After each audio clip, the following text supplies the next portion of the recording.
If you hunt enough, you learn the truth. What you seek speaks a language and knows it well.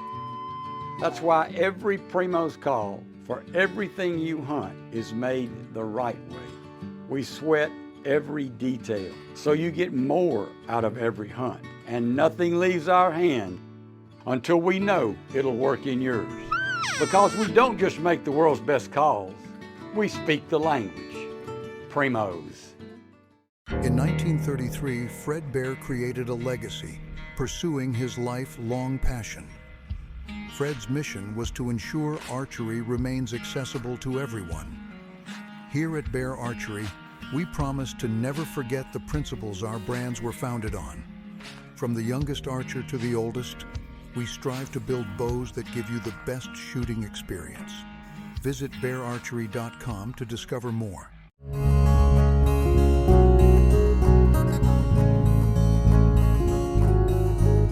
Welcome to the Casting Across Fly Fishing Podcast. I'm Matthew of castingacross.com, where I explore the quarry and culture of fly fishing. It's human enough to spend a moment before casting and trying to imagine what the fish is thinking, even if one of its eggs is as big as its brain, and even if, when you swim underwater, it's hard to imagine that a fish has anything to think about. Still, I could never be talked into believing that all a fish knows is hunger and fear. I've tried to feel nothing but hunger and fear and don't see how a fish could ever grow to 6 inches if that were all it ever felt. In fact, I go so far sometimes as to imagine that a fish thinks pretty thoughts. Before I made my cast, I imagined the fish with the black back lying cool in the carbonated water full of bubbles from the waterfalls. He was looking downriver and watching the foam with food in it, backing upstream like a floating cafeteria coming to wait on its customers. He probably was imagining that the speckled foam was eggnog with nutmeg sprinkled on it, and, when the whites of eggs separated and he saw what was on shore, he probably said to himself, "What a lucky son of a gun I am that this guy, not his brother, is about to fish this hole." Well, that's a passage from Norman Maclean's A River Runs Through It. It's one of the reasons why you ought to read the book and not just watch the movie. It's full of wonderful gems like that. And no, we're not going to talk about eggnog recipes, and I think you should drink eggnog all times of year, and actually include egg whites in your cocktails for that matter. But we're going to talk about something that Norman there observes about fish, or at least he personifies fish as thinking in the way that we do. But just because fish are not us, and I've said that plenty of times, and I'll say it over and over again, doesn't mean that they don't have certain activities and actions that you can perceive. And because these actions and activities, this body language, if you will, is relatively consistent and noticeable, it's a skill to observe these things that is worth honing as an angler. So the question is, can you decipher fish body language? Can you decipher fish body language? Well, first of all, why would you want to do this? If you're listening to this podcast and you're thinking, I was hoping to listen to something that would help me catch more fish now. Well, I believe that we're going to talk about for the next 15 minutes actually will help you catch more fish. And it's something that you're probably implicitly doing already, which we'll talk about here in a second. But there's something to be said for observing fish behavior. At the bare minimum, you do this when you notice that there are fish that are feeding. You see the white mouth underwater. You see the fish going up to the surface to rise.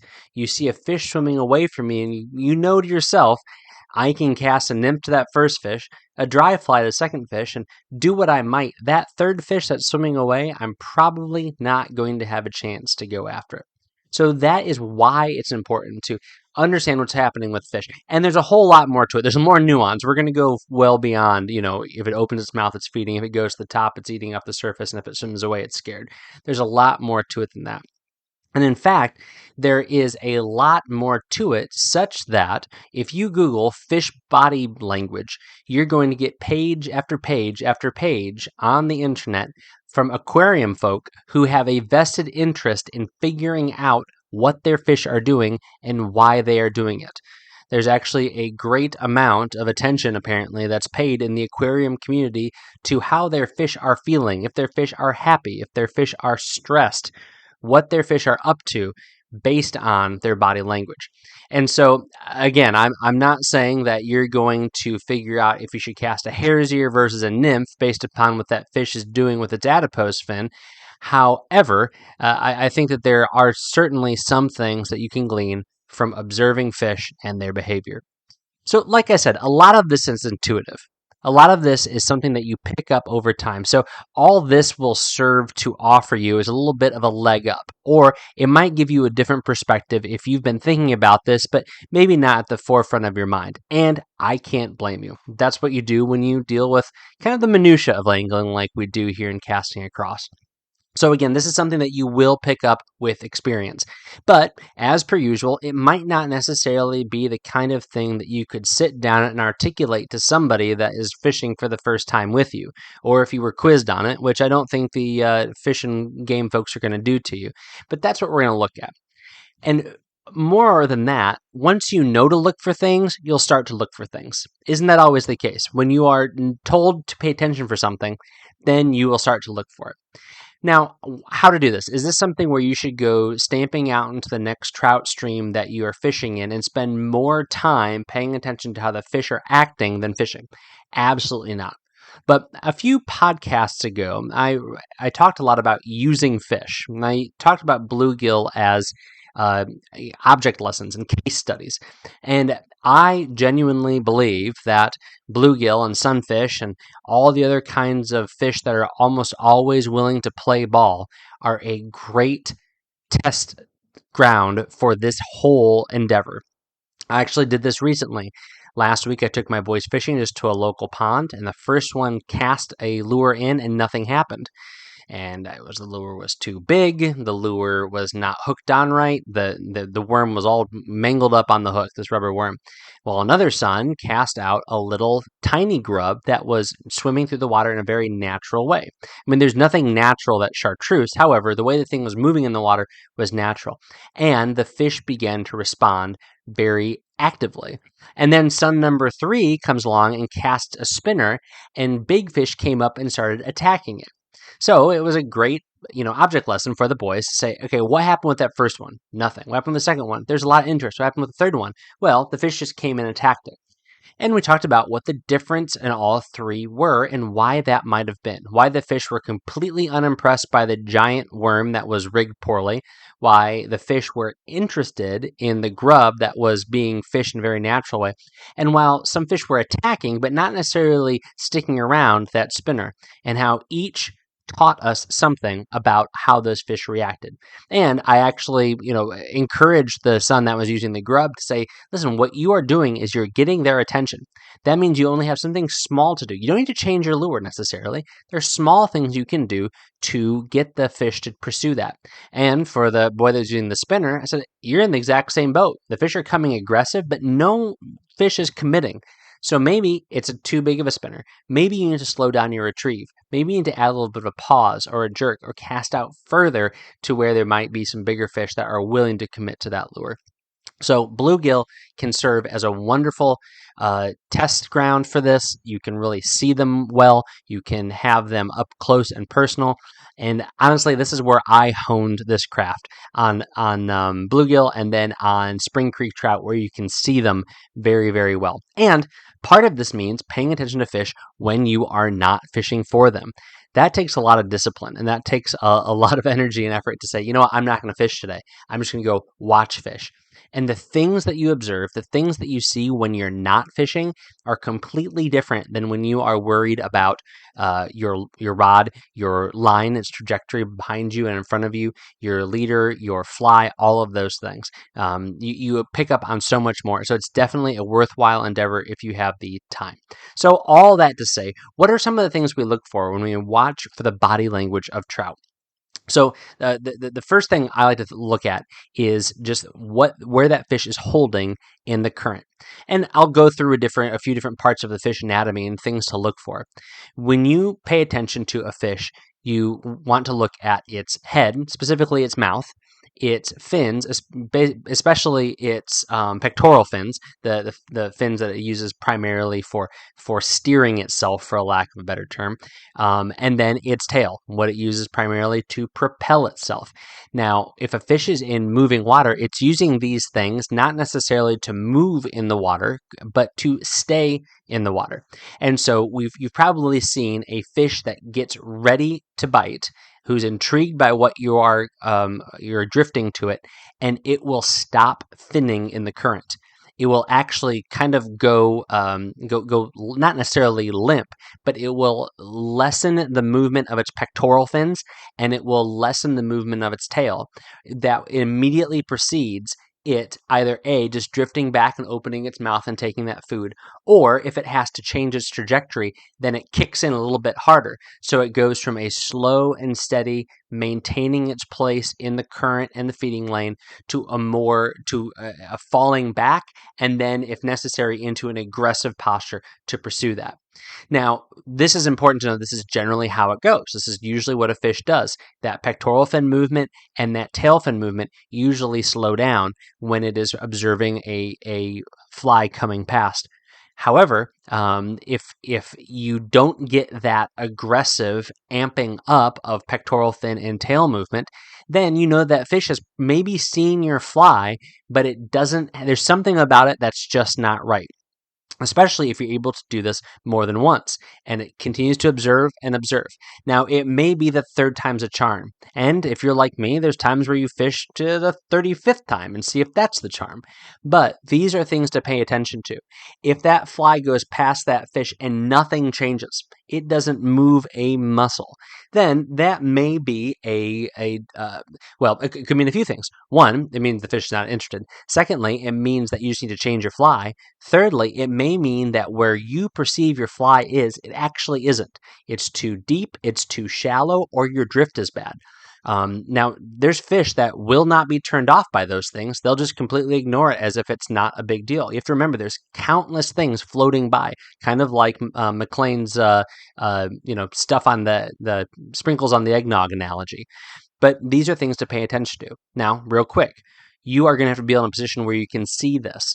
And for a lot of situations where it's not gin clear water, where it's not a crystal clear surface, smooth, glassy surface, then you are going to be seeing these things in abstraction. And this also takes some practice to be able to determine where the fins of the pectoral fins and the tail of the fish are. You may see a shadow, and you're just getting abstractions of this if the water is broken, or the fish is holding deep, or the fish has its camouflage and the surface of the water and the bottom of the stream to its color advantage.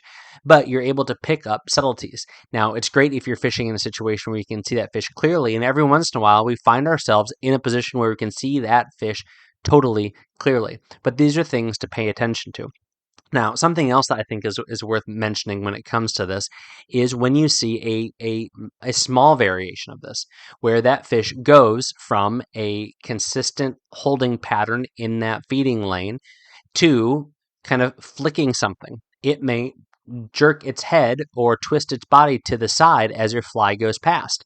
If it does that and then it goes back to its normal feeding pattern, then that is an indication that you probably did something to trigger that response. It may be good, it may be bad, but you do know that it isn't neutral. You've at least gotten that fish's attention.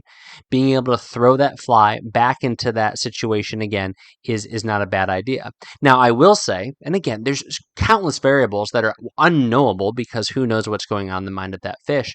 But if that is the continued response and that fish does not attack, my preference is not to continue that fourth or fifth or sixth presentation. It's to either rest that fish or to try a new fly, because if it's acting in some sort of agitated manner, then it hasn't turned on that fly to feed yet, then that might put that fish down. And of course, putting a fish down is something that can absolutely be determined by body language as well. This is when that fish drops back on the current. This is when that fish sinks down just deeper, because both of those activities, we often think of that fish swimming away, going behind a rock, going to the pool below, going to the pool above, something like that. But if that fish feels like it's safe and that you're not really that much of a threat, it'll drop back in the pool or it'll drop down lower in the water column. And those things are indications that this fish is turning off. Now, depending on where you're fishing, this fish may be done for the day, or this could be just a kind of a heads up that you need to step away, go fish a different pool, and return to this fish because it's slightly perturbed, but isn't necessarily turned off for the rest of the day. So that's something to consider. Now, in highly pressured waters, that fish just might go still. It might stop feeding.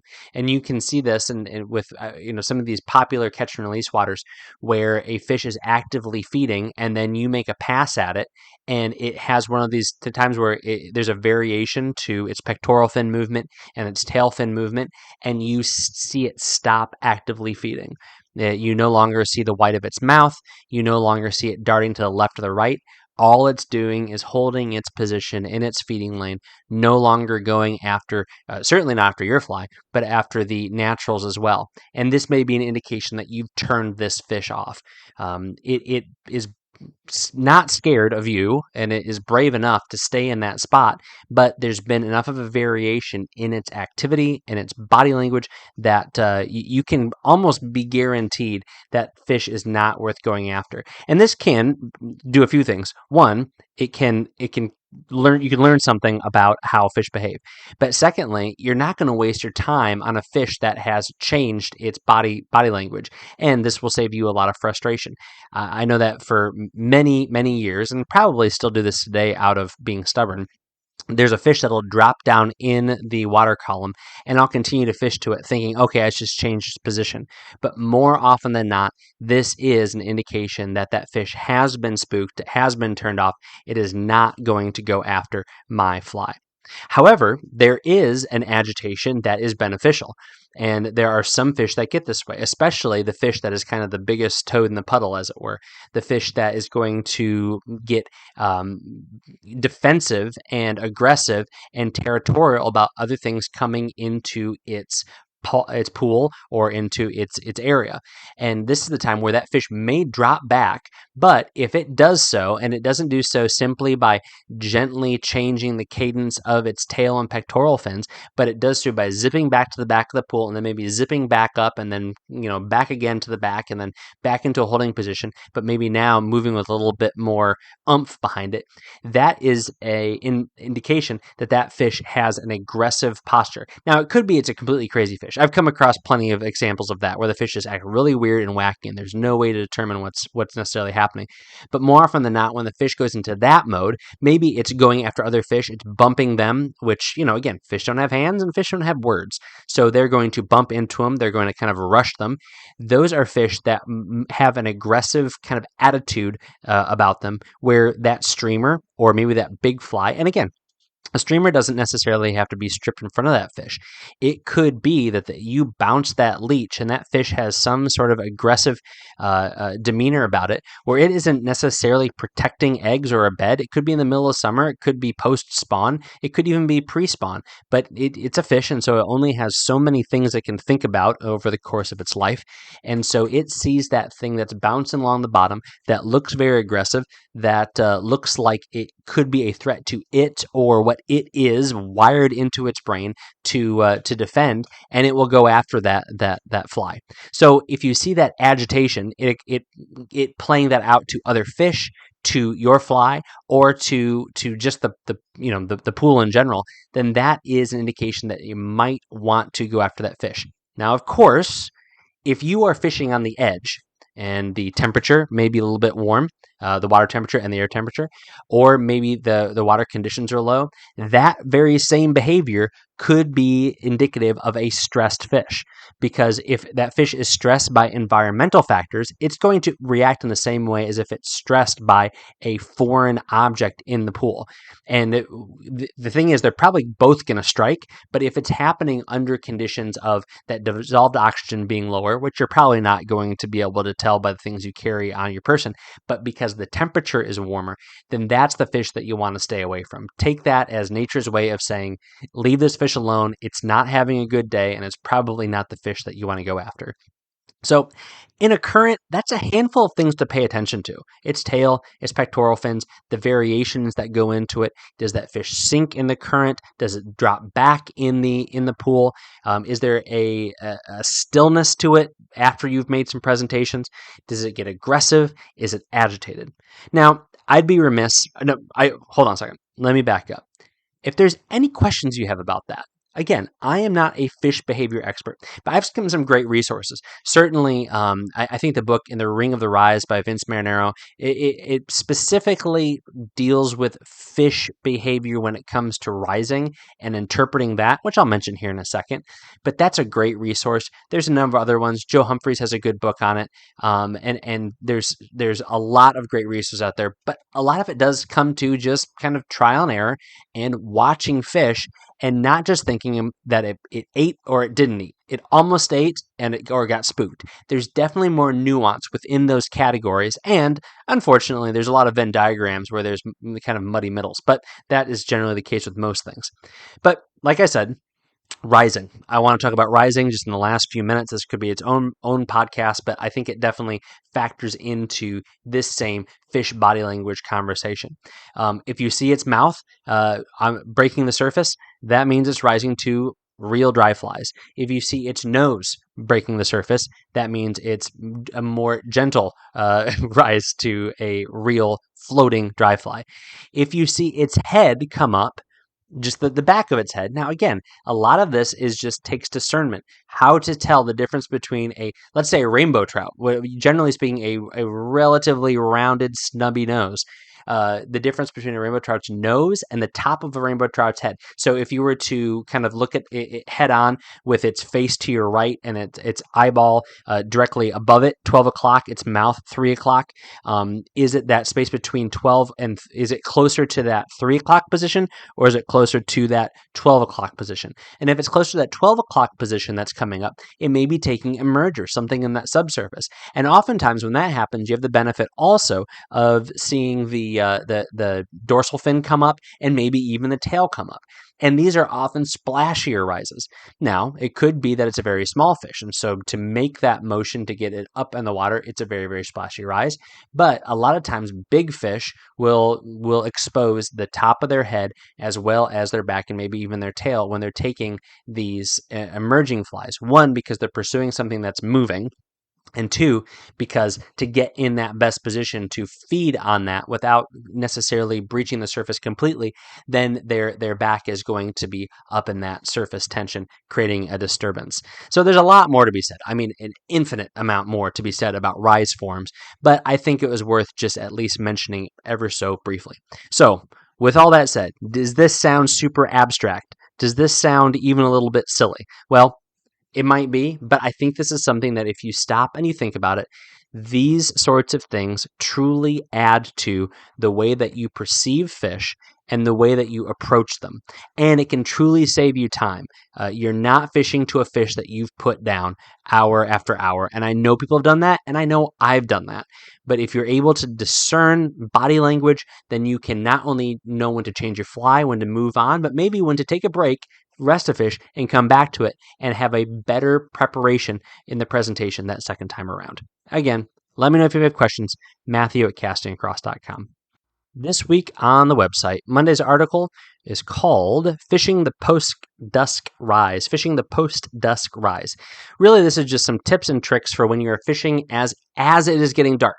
Not fishing the evening rise, but legitimately as it is getting dark until in those moments right before it gets dark, because there's usually a flurry of activity there. You might have a great evening rise, and you might have action under the moon, but there is oftentimes a magic hour that you've hopefully experienced in between those moments, but it's relatively short. So I talk about some things that I like to do to maximize that 45 minutes on the water, cut down on messing with equipment, cut down on messing with what could be the overwhelming situation of lots and lots of fish rising. So that was a good article. Got a lot of folks reading it. Definitely check that one out. Fishing the Post-Dusk Rise. And then Wednesday's article was a little bit unfortunate. It was called The Genuine Risk of Fly Fishing. Last week's podcast episode was called Don't Die Fly Fishing. And that was recorded on the same week as Father's Day, at the end of the week. Unbeknownst to me, on Father's Day, up in Maine, not too far from me, a gentleman who actually only lives the next town over from me in New Hampshire passed away because he was fishing on the river. He slipped, he went under, his waders filled, and he was unable to come to the surface, and rescue was not able to be there in time. incredibly unfortunate and sad story. He was fishing with his adult son, and I'm genuine when I say this, that my prayers are with them, with that family, in this situation. But on one hand, I don't want to, certainly I'm not capitalizing off of this, but it's just a sobering reminder that safety steps ought to be taken, that this is not a risk-free activity. And as I say in this article, it's not that had he been wearing a wading belt, everything would have been fine, but it's just a reminder that that's the kind of thing that mitigates risk. And so this article, I mentioned this, and then I just knock out 8 or 9 bullet points just as a reminder to do what you can to be safe, for yourself, certainly, but also for your loved ones. So once again, I do express my condolences to that family, and who knows, Lord willing, run across somebody from that family, and since we basically live in the same town, and we'll be able to share that with them. This week's recommendation on the podcast is a lens color. So I am going to recommend the Sunrise Silver Mirror lenses from Costa Del Mar. So I've said before many times on the podcast and on the website that Costa Del Mar glass lenses, 580G glass lenses, are my preferred lenses for fishing. I've been fishing with them for I don't know how many years, over 10 now, and I have a handful of different lens colors because I feel like if I'm going to have a handful of different fly rods, I might as well be able to see in those varied conditions as well. So I have things for very, very bright conditions, I have things for variable conditions, and I have lenses for low light conditions. And the Sunrise Silver Mirror lenses accomplish that. I always carry them with me when I'm on a trip in case it gets very overcast. But then if I want to fish first thing in the morning, or if I want to fish into that late evening post-dusk rise, like I mentioned in that article, for a few reasons. One, I want to see what's going on around me. I want eye protection. But then also I get the benefits of a polarized lens without making things darker. If anything, that Sunrise Silver Mirror really pops when you are fishing in those low light conditions. It makes light really, really amplify. So I'm a big fan, and I would absolutely recommend you pick a pair up. What I would recommend doing is if you have a pair of Costas already, whatever that pair is, and you love them, just get that same frame with the Sunrise Silver Mirror, and you're golden. That's what I did with the Fantails years ago, and so I do not regret it. I will put a link to Costa, one of their pages. I've yet to find it, whether it's about those glasses, that lens, or whether about just a particular frame. You can find out if you go to this podcast show notes over at castingacross.com.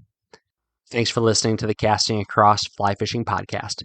Please subscribe to your favorite podcast app and then rate the podcast over in iTunes and Spotify. Then head over to castingacross.com for 3 posts a week on the people, places, and things that go into the pursuit of fish.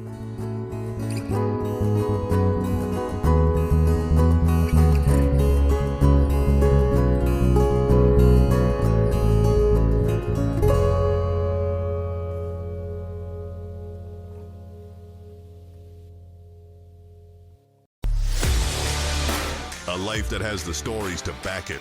A life to be proud of. It's a Winchester life. Yeah, baby. 6'8" Western. Oh, mule deer, baby, right there. Tune in every Tuesday at 7 p.m. Eastern on Waypoint TV.